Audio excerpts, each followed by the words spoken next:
est-ce que ba combattant va gagner ni ba combattant va gagner?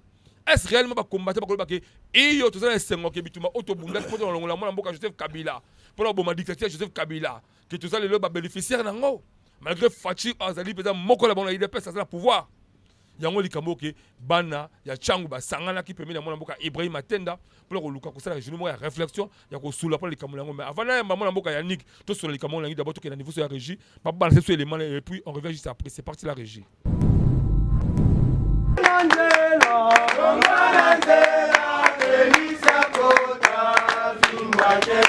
Et la majorité IDPS, IDPS, IDPS, IDPS,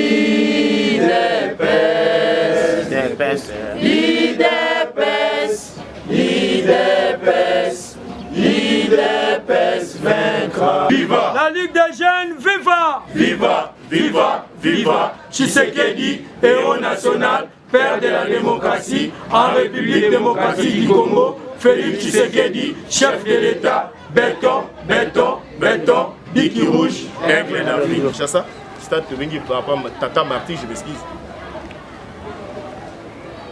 Stade de martyr, hein? Il n'a pas confondu na Tata Raphaël. Il y avait une grande meeting, il y a retour, il y a président Etienne Tshisekedi Wambulumba, paix à son âme. En commençant directement la meeting en question, président Etienne a bandi mbalamoko na ko soulever kotombo la jeunesse. Atondi bino botondi d'abord ba jeune bozali awa, bomi bete la maboko. Bobeta maboko. Je me suis demandé, ah, c'est grand-papa ici, un phénomène dans ce pays ici. Comment alinga banda meeting directement a bandi na kotombo la biso ba jeune?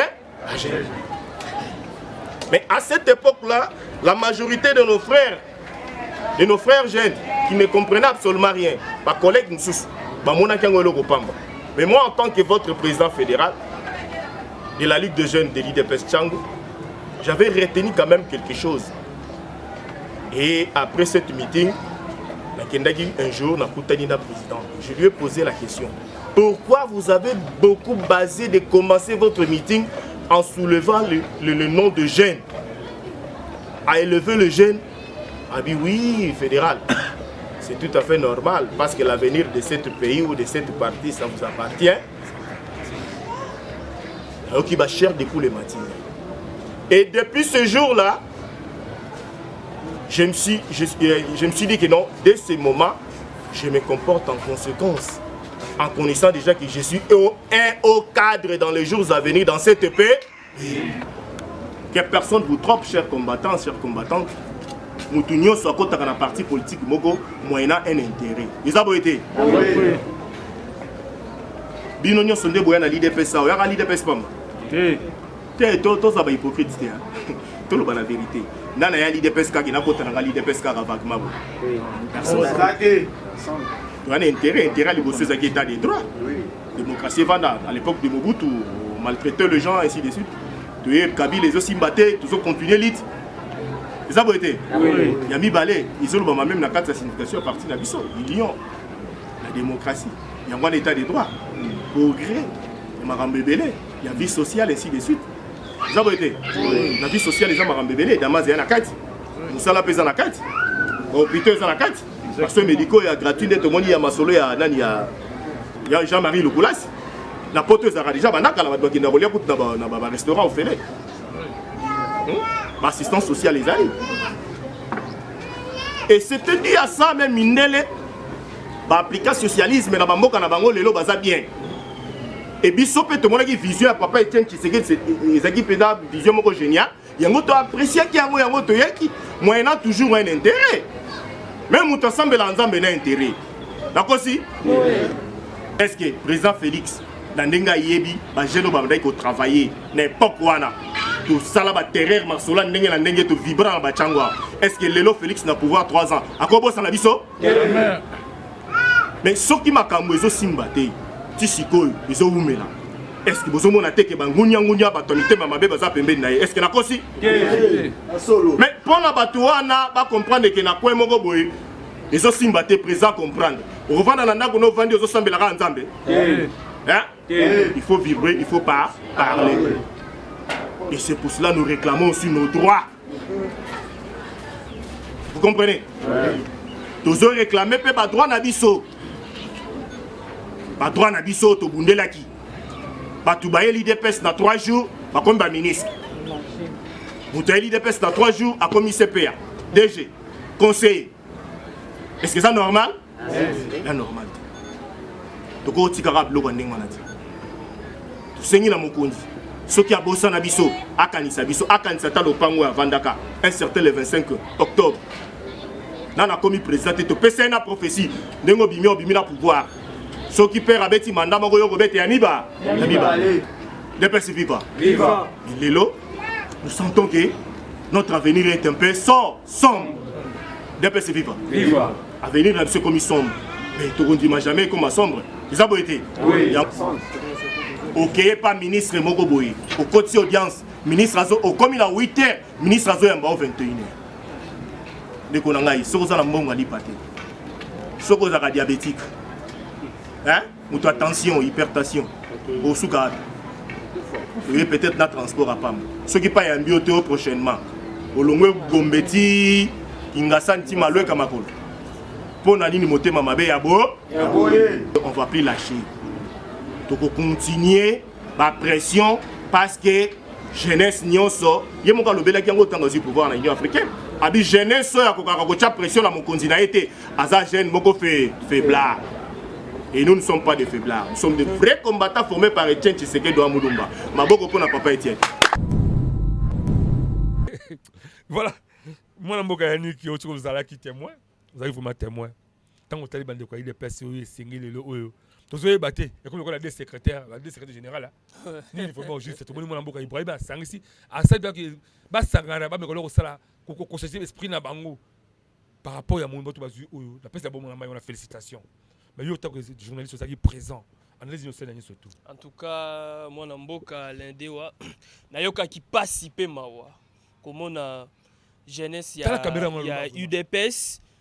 Après 2 ans au pouvoir, il y a Mokonzi Bango Penzaba c'est Donaki avec la dernière énergie pour le lot. Félix Antoine Tshisekedi à la présidente de la République.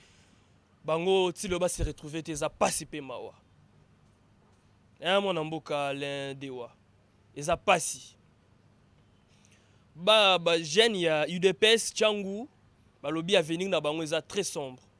Jusque là baza ko se retrouver té bazomona liboso te bazomona mulili na mulili liboso batu moko bazala na IDPS té le lora pour président Fatia komi président de la République mbala moko baye même pas 6 mois na IDPS ba ministre ba conseiller ba DG ezo sala bango passe sengi na mokonzi ya mboka. Excusez d'abord, est-ce que ezali entourage ya mokonzi ya mboka de soutenir mokonzi ya mboka té ou bien ezali ka mauvaise foi partie à la partie au niveau la secrétaire selon ba jeune ya IDPS Tchangou bango ba lobby ezali entourage ya président de la République nezali ko soutenir yete bazali ko kosaye pona moni esika wana oyo ya mwana mboka Ibrahim na lopango wana kaka na lopango wana Tshisekedi akita wana pour la campagne amela mai pe wana asenga mai boyela mai na mila bayela mai ka lopango tonda ka mai wana lopango sala campagne na ye wana sala campagne le mwana mboka Ibrahim azo se retrouver te pe le temps azo se retrouver te sikoyo témoignage ni akopesa ba bazo tala ye que voilà combattre bundaki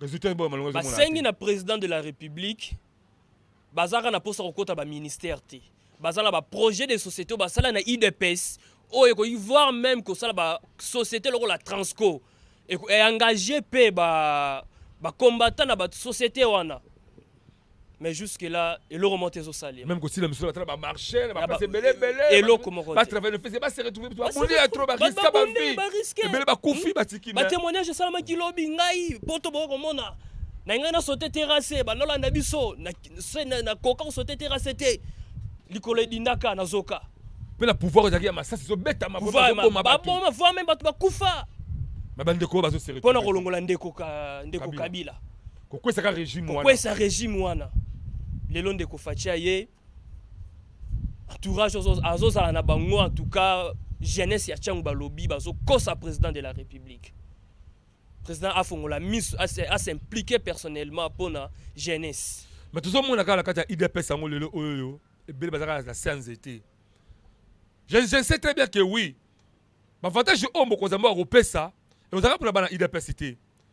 Gouvernement, soit ce qu'on appelle Mokozamboka, n'a pas quitté prix, n'a pas créé une entreprise ministérielle comme Bela Mboka, et vous avez pas IDPS, c'était. Oui. Pour tout Congolais, attends, vous avez facilité, on a aussi bénéficié. Le Congo appartient à tous les Congolais. Le niveau gouvernement aussi, tout à l'heure d'abord. Est-ce que vraiment le gouvernement, les gouvernements, eux, ce qu'on appelle Mokozamboka, vraiment, malgré le gouvernement Warriors, pour permettre que le peuple congolais, tout ça, c'est ce qu'on va faire dans le Congo.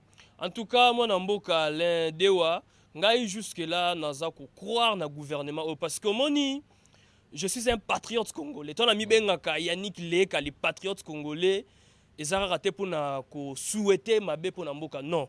Naza on a pour na ko souhaiter toujours bien pour Namboka, même dans mon que koto ça ne marche pas. Faut toujours qu'on souhaite les biens. Ceux qui le lobby bien et Rosala car pour na mon côté. Pour na ba ministre de la gouvernement ya Warriors TT et Rosala pour tous les Congolais. Yango wana ngala za ko croire toujours na gouvernement oyo et ça la ekosala bien pour na peuple congolais. Mais quand puisque bientôt là to que ne presque va se faire un mandat est-ce que toi côté na moi na mboka fachi na mandat sima oyo to ebita ko bunda peut-être na 2000 pour gagner 2023 ou bien to compter na yena mami kolo etikali. Pona ngai mwana mboka lende wana ko ebisa na président Fachi na gouvernement na ye batika ko courir derrière ba opérateur économique oyo bazali ko na réunion bandimi. Na réunion bandimi ba prix boyokani ba prix mais sur terrain eza yangote. Ozomona kezo bimisa gouvernement ba escroc.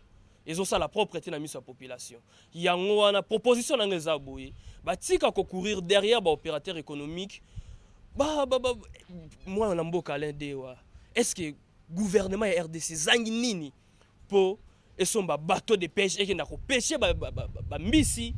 Tu peux aussi avoir commande ba plus vers dans niveau ba Belgique et gouvernement ezangi nini pour tout bana ko courir derrière ba opérateur économique donc on fil d'appel bazokanga pour mingi baza ba république les kalaki ba kolinga jamais réciter ça oui alors c'est le gouvernement on a alors pour ngalo baké avant même que lui fallait ba créer d'abord ba garde-fou d'abord mo que so ba opérateur économique ba boy voilà biso gouvernement ko sala boy parce que les loso qui gouvernement sali ya ye a checké soso na ngeza $10 ye ba opérateur économique na ba tiango $15 population landa ba opérateur économique mais to zela ba saba kanyama ka sisi depuis bana na biso ba kulula ba kenya kanyama ka sisi lelo masango est-ce que yaka kaka to yoka ka période moke masango za ya preso ya Kinshasa mais si le masango de te kama wapi nini vraiment juste ça ba to balingi mboko e bonga to balingi mboko e bonga te nini selon les informations le raki déjà ceux qui 600 tonnes ya qui déjà ya ça va besoin te kama ka marché nini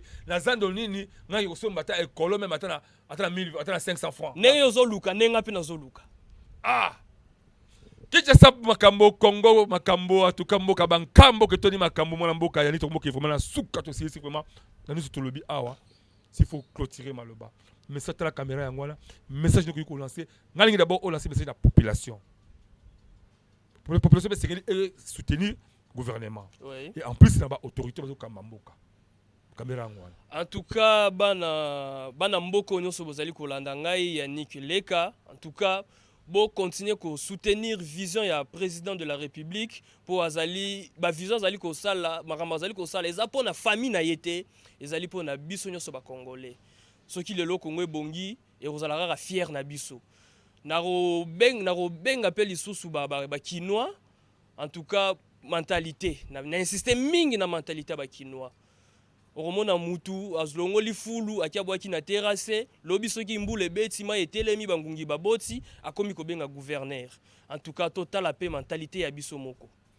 voilà merci beaucoup to comme na suka ba konzi mboka ngala ba côté Yannick atiki pour la ba konzi mboka bolinga Congo to sa malam pour la Congo tolo ba malam pour la Congo surtout lingi Congo en tout cas mukozo ya salaire na yo oko construire en malamu même école même hôpital pe sunga congolais to ka monde ici la katia lelo esili ngalme to kutana prochainement na numéro monsieur Sika na cadre toujours ka tole ka la monde pour yango une émission par excellence vous allez brancher pour la reste programme Abside Télévision merci beaucoup bye